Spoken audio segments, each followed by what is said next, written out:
Hello and welcome back to the Cupcake Jemma channel with me, Gemma. Now today I'm going in deep on meringues to give you a little masterclass. The other day I asked the Bake Club over on Patreon, shout out to the Bake Club, what were the most common problems they experienced when making meringues, and I want to cover as much as possible in this video so that you guys can make perfect meringues every time. If you're here for the first time, welcome along to the gang.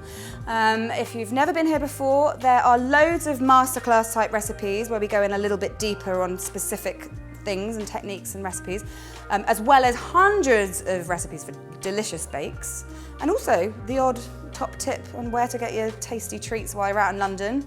So if you haven't subscribed yet, please do help to support the channel by subscribing and clicking on the notification bell so you get a little poke every time we upload and so you don't miss anything.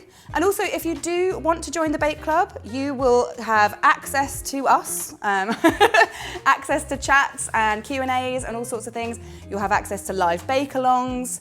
You will get PDF downloadable versions of all of our recipes, and it's just a really nice way for us to connect with you and for you to connect with each other. It's really fun. So head over to patreon.com/Cupcake Jemma. So what is happening when you make meringues? Well, I think if you want to understand why some of the things that go wrong do go wrong, it's a good idea to understand a little bit of the science behind meringues in the first place. So egg whites are 90% water and 10% protein.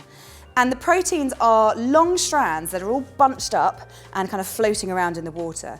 And what happens when you whisk the egg white is you unravel those strands and create air bubbles, and then the strands kind of rearrange themselves. And this is called denaturing. So it's like changing the nature of the proteins. So the amino acids that form the proteins are either hydrophobic, meaning they hate water, or hydrophilic, meaning they love water. And so what happens when you create the foam is that the hydrophobic strands cling onto the bubbles to get to the air, to get away from the water, and the water-loving ones kind of hang out in the middle, kind of creating a net around that foam. So this is a good start. You're making meringue, you're whipping up your egg whites, but it's really unstable. Even if you whisk your egg whites to like stiff peak, they're not going to remain stiff. Just like a bubble bath will deflate over time, or like the head of a beer. If you leave your whipped up egg whites in your bowl, eventually they'll start sort of collapsing and deflating, and they're not very stable. So we need to stabilize them to make meringues, and there are a few ways of doing that, and I'm going to recommend that you do all of them to make the perfect meringue. So the first way is by introducing an acid, like cream of tartar. And what this does is it brings the pH level of the egg white down, which encourages those strands to unravel themselves, because at the beginning they're really super tight like this. So we add the cream of tartar, or you can use vinegar if you want as well. We add that right at the beginning to encourage those strands to unravel, and then therefore creating a more stable foam. The second one is sugar. And of course, not only does this make it sweet and tasty, it actually helps to strengthen and stabilize the meringue even further, because what happens is the sugar dissolves in the watery part of the foam, so those bits in between the air bubbles. And as it does so, it creates this sticky sugar syrup, which is much stronger than just water alone. Therefore, it creates a much stronger net, like the one we were talking about earlier. And the third is, of course, heat. You cook meringues usually. If you're doing an Italian meringue, you would use hot sugar syrup. But in this case, we're doing French meringues, and so we put them in the oven. And what that does is it encourages the water to evaporate, so leaving behind a stiff, crisp, firm meringue that will keep for days rather than just a few minutes in a bowl. So there are your three ways of stabilizing the meringue. So the first thing you need to know before you start making meringues, any amount of dirt, grease, or fat is the absolute nemesis for a nice, fluffy, stable foam. And that includes egg yolk. And the reason for that is that egg yolk, fats, grease will bond with the proteins, and it will prevent that denaturing process. So it won't allow the bubbles to form and for the strength to build or any of that. And if you add it at the end, like if you get your nice stable meringue but then introduce a fat, it can completely deflate things. So make sure before you start, you've got nice clean hands if you're separating your eggs by hand. You make all your equipment clean. I like to wipe around all my equipment, my bowl, the bowl that I put the egg whites in, the mixing bowl, and the whisk with a bit of vinegar, just with a bit of tissue paper. And then if you get any egg yolk at all in your egg whites, you need to just throw it away, guys. I'm sorry. It does seem wasteful, but that is the ultimate killer. Even the smallest amount of egg yolk will ruin your meringues. I always make my meringues using a 2-to-1 ratio of sugar to egg white. And this is a weight thing, not a volume thing. So it's really important that you use your measuring scales for this rather than cups, because it does make a difference. So what you want to do is you want to weigh your egg whites into a nice clean bowl using your electric scales.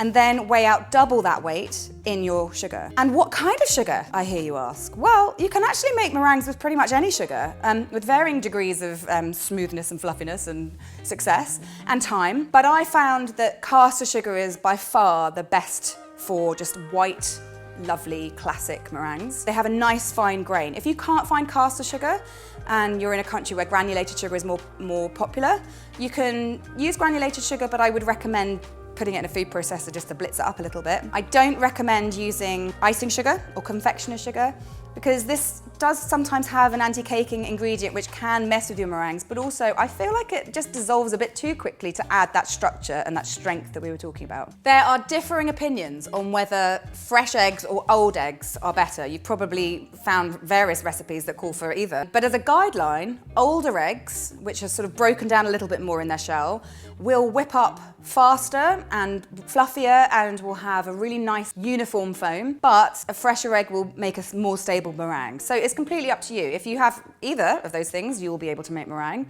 It's just a case of how long you want to keep them for, what you're going to do with them. So once your eggs are in the bowl, you want to put the whisk onto a slow speed. Not the slowest, because you do want to get some air in, but just a nice slow speed just to start to unravel and tease those proteins out of their little bundles. Once you're seeing a few bubbles and the whole lot is looking a little bit looser, this is the time to add your cream of tartar. And as a guideline, I normally put about 1/8 of a teaspoon for every 2 egg whites that I'm using. And remember, we're putting it in at the beginning because we want to encourage that slow build of strength and encourage those strands to unravel. So speed the mixer up a little bit. We're not going to go too fast on this at all. We want to build up that strength nice and slowly so we've got really nice stable foam.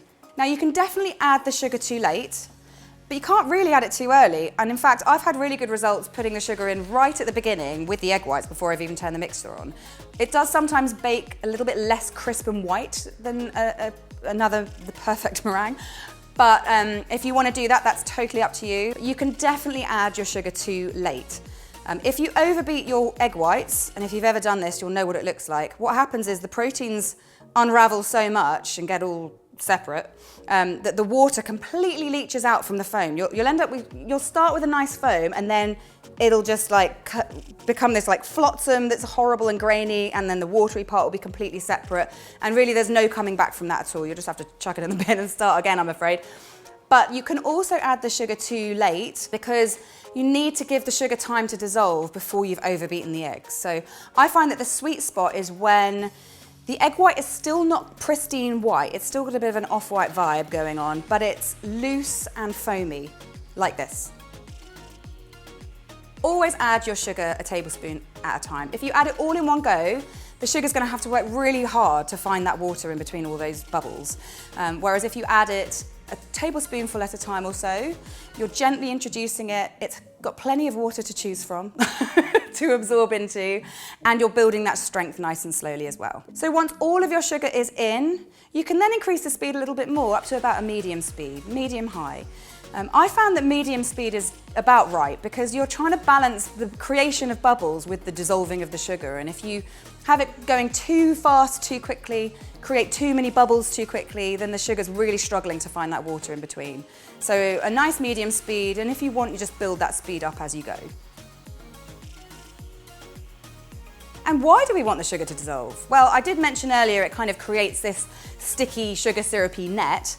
But also we have to remember that sugar is hygroscopic, which means that it will attract moisture from the air. So what that means is If you haven't dissolved enough sugar in making your meringues and you bake them and they've still got grains, you might find that the sugar is absorbing the moisture from the atmosphere and you end up with little beads of sugar syrup like forming on the outside of your meringue, which is obviously not what you want. And we want the sugar to take all of its water from the egg, and that's why the 2-to-1 ratio is really important, because that's just the right amount of egg white and liquid for that amount of sugar to absorb. Also, if you don't dissolve enough sugar, it can cause cracking, because if the sugar hasn't dissolved enough, then the water will evaporate too quickly and burst through the crust of your meringue in the oven, creating cracks. So it should take anywhere between 10 and 20 minutes to dissolve enough sugar. If you're struggling to dissolve all of the sugar, don't worry, a little bit is okay, but you want to try and get as much dissolved as possible, and that does take about 10 or 20 minutes, depending on how much you're making. But what you're looking for is a nice glossy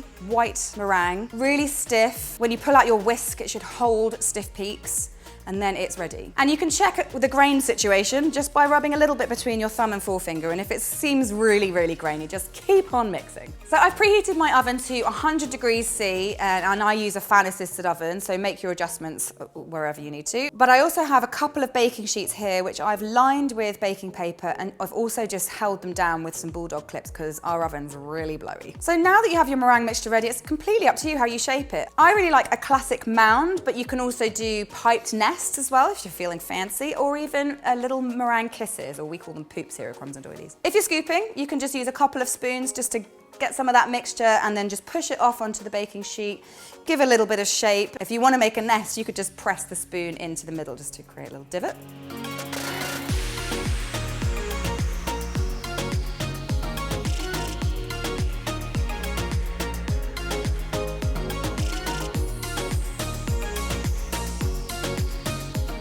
If you're making meringue kisses or poops, I recommend using one of these sizes of nozzles. It makes a really nice chubby blob. And all you need to do is pop that into a piping bag and then fill your bag with meringue. Now, if you want to colour your meringue, there's a couple of ways you can do it. The first one is by painting up the inside of the bag using food colour paste or gel. I like to do that a little bit, loosening it a little bit with water sometimes if it's a bit stiff. But just use a paintbrush just to paint stripes up. You can even do this to create a rainbow, or just use a couple of colours like me.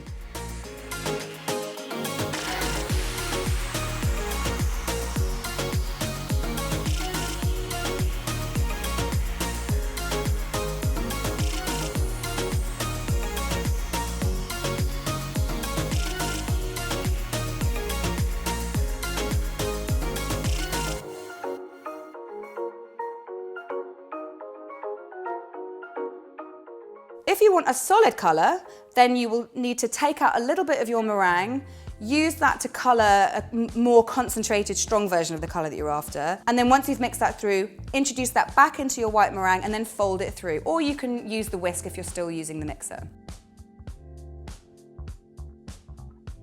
And then once you have it in the piping bag, of course, just use your amazing piping skills to poop out little kisses. It's really straightforward. You do not want to use oil-based colour here, like our Colour Mill ones. That is very much not what you want to do, because that is obviously oil-based. So as I said earlier, if you introduce any oil even after the fact, it'll start to break down all that lovely structure that you've created and completely destabilise your meringue, leading into a horrible sloppy mess, which none of us want. So temperature and timing is really important. We want to cook the meringue slowly and steadily so that we can encourage the water to evaporate, but not too fast. So sometimes if you've ever experienced cracks, one of the reasons for that might be that your oven is too hot, because if you cook your meringues too hot, then what you'll end up with is straight away it will form a crust, and then all that water on the inside will have nowhere to go, and it will burst out, creating horrible, unsightly cracks, which nobody wants. So make sure, if you're not sure about your oven, definitely invest in an oven thermometer to make sure your oven is just right. But I like to do mine at about 100 degrees or sometimes even 90 if I'm making a slightly different flavour meringue, just a bit of a gentler heat. Low and slow is what we're after. Also, too high a temperature will cause your meringues to colour as well, and what we don't want is a tanned meringue. We want them to be nice and white and pristine and gorgeous. Also, you might have experienced seepage, which is a horrible word, but if you've ever had a meringue which has a bit of sort of sugar syrup, clear syrup that's hanging around, that can be because the sugar syrup in the foam has got too hot too quickly, and sort of liquidized and just had to burst out. So too hot is a bad thing. We want to do our meringues nice and slowly, make them nice and stable, cook them stably and steadily, and encourage that evaporation to happen. So with my nests, I normally do those for an hour and a half to 2 hours, depending on how big they are. For the little kisses, the little poops of this size, an hour is ample. And then there's one more thing which is really important, and that is to cool them down slowly, because that's another cause for cracking. If the meringues experience a drastic temperature change, then they can crack. I don't know the science behind that, I'm afraid, but it can happen to you. So the best thing to do is once they're ready, and you can test that by just pulling one away from the paper, and if it comes away cleanly and doesn't leave its butt behind, then they're ready. Then you just turn the oven off and just leave them in there, and that will cool them really slowly. They'll still encourage some of the water to evaporate, and you'll end up with a really nice texture. And on texture, I really like my meringues to be a little bit soft and mallowy in the middle. I think that's just my preference, like crisp on the outside, mallowy on the inside. But if you like yours a bit drier and crispier all the way through, just bake them for a bit longer. Simple as that, really.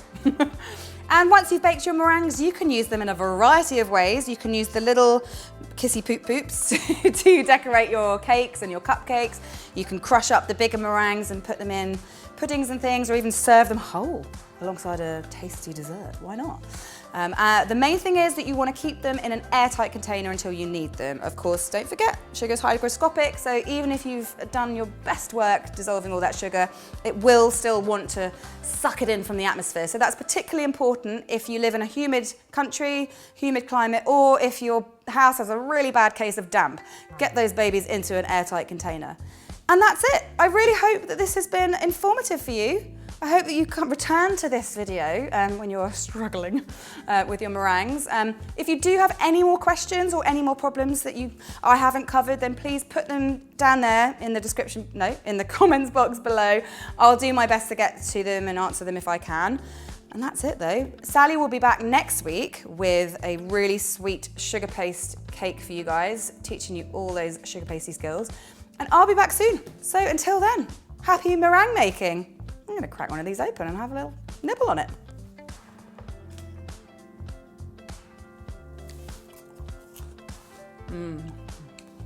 Crisp and mallowy, just how I like it. Super sweet though, I'll have to brush my teeth afterwards.